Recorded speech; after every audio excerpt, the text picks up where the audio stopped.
There have been reports that the Switch 2 has already sold 5 million units in its first month. Some gamers are hyped and throwing virtual confetti. Others, they're rolling their eyes and calling it pointless hype. It makes you wonder, why do gamers even care so much about console sales in the first place? Most of us aren't getting a cut of the profits, we're not shareholders, and no one's mailing us thank you cards for buying in early. So, what's really driving this obsession with sales charts and record breaking launches? Today, I'm breaking down this weird, fascinating world of console sales obsession and sharing why I, personally, can't help but cheer when my favorite consoles break records. Buckle up, because this might just change how you see the game. Hey everyone, I'm Tonic. If you've ever wondered why people lose their minds when a console hits a sales milestone, even though they don't get a cut of the profits, you're in the right place. Today, I'm unpacking the strange but fascinating world of why gamers care so much about console sales.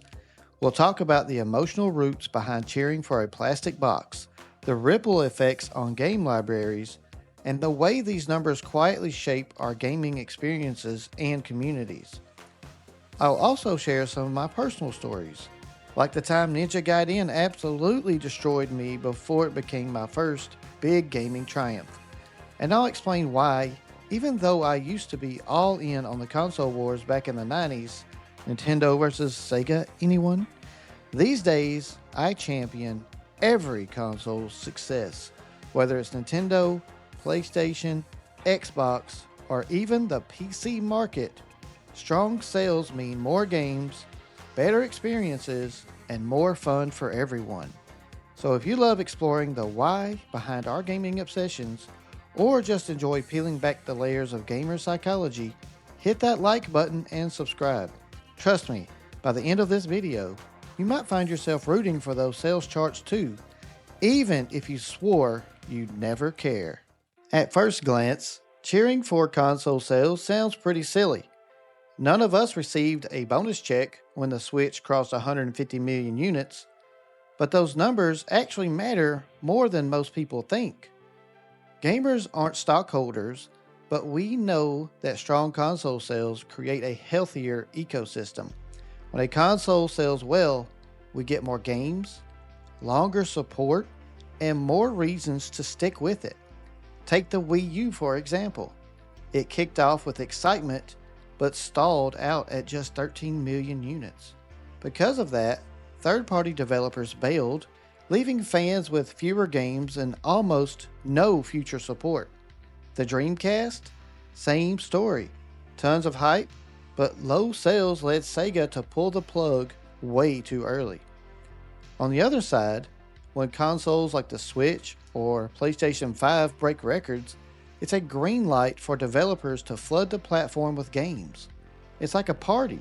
The more people show up, the better the energy.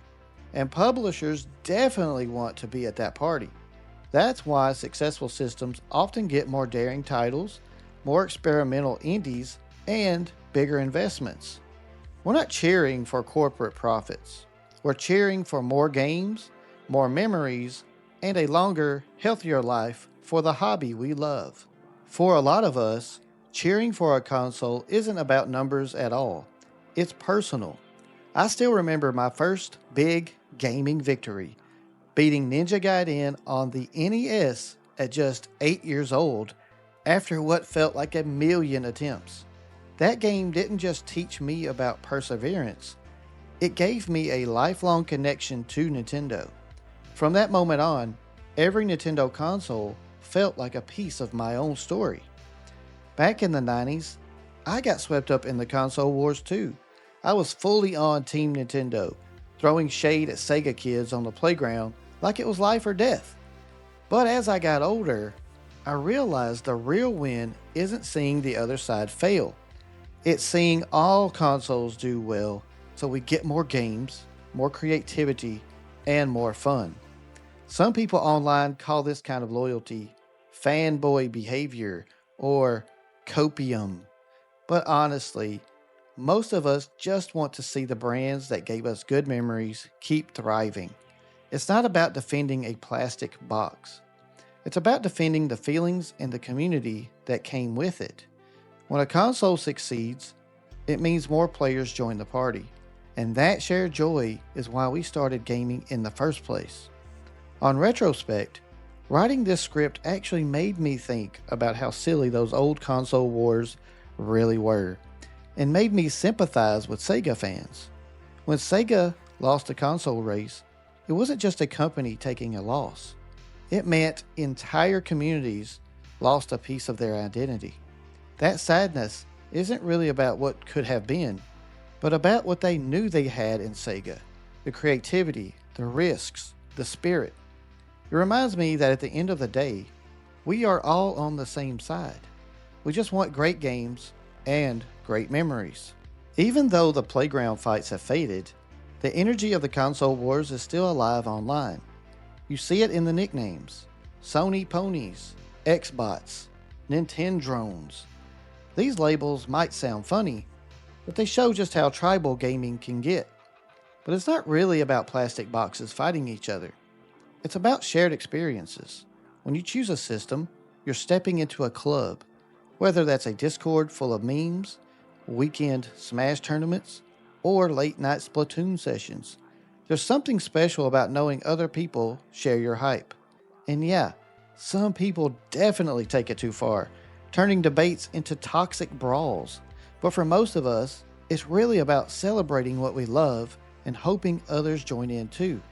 When more people jump in, it means bigger online communities, more creative moments, and more reasons to keep coming back. That's why I don't see console sales as a scoreboard to brag about anymore. I see them as a sign that more people are joining the party, which means more matches, more friends, and more fun. In the end, we're all looking for those shared laughs and those games that stick with us forever. When a console sells well, it doesn't just mean big profits for a company. It means more developers want to make games for that system. More sales create a snowball effect. More games, more genres, more risks taken, and more reasons to be excited. Think about the Switch. It didn't just succeed by accident. It combined handheld and home console gaming in a way that almost no one else dared to try. That massive player base encouraged developers to bring over big AAA titles, wild experimental indies, and everything in between. Today, the Switch has over 12,000 games on its platform. That's not just a catalog, that's a universe of experiences, made possible because so many people jumped in and supported it. When a console flops, that excitement fades. Developers start to skip the system, players lose interest, and eventually the library dries up. It becomes a cycle that kills innovation and community energy. A thriving console isn't just a win for the company, it's a win for all of us who want fresh ideas, new worlds to explore, and more reasons to gather with friends. In the end, strong sales mean better games, and better games mean better memories. Since we've been talking so much about sales and why they matter, I think it's important to remember one key thing. Gaming is a business. At the end of the day, every company wants to turn a profit, but they all go about it in different ways.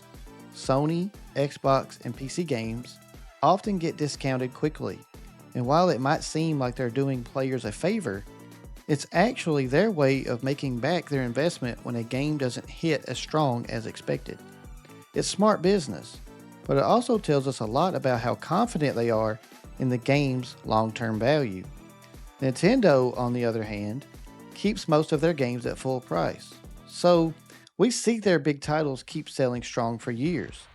The quality, word of mouth, and consistent experience mean people are willing to pay full price even long after release. That's why you see millions of units sold for most of Nintendo's big titles. They hold up, they deliver, and they continue bringing in new players without needing heavy discounts. To be clear, I'm not saying any of this to knock any fan base. My goal is to point out the facts and show how each of these companies finds its own version of success, not failure. At the end of the day, rooting for console sales isn't really about numbers or corporate bank accounts. It's about the games, the memories, and the connections we make along the way. When more people jump in, we all win. More players, more creativity, and more chances to share those late night marathons or those I finally beat it moments. I'd love to hear your stories too. What was the first game that made you feel truly connected to a console? Do you still follow sales numbers? Or do you just focus on the games themselves? Drop your thoughts in the comments. I read them all. If you enjoyed this breakdown, hit that like button and subscribe for more deep dives into gaming culture and community. Thanks so much for hanging out with me today, and I will see you in the next one.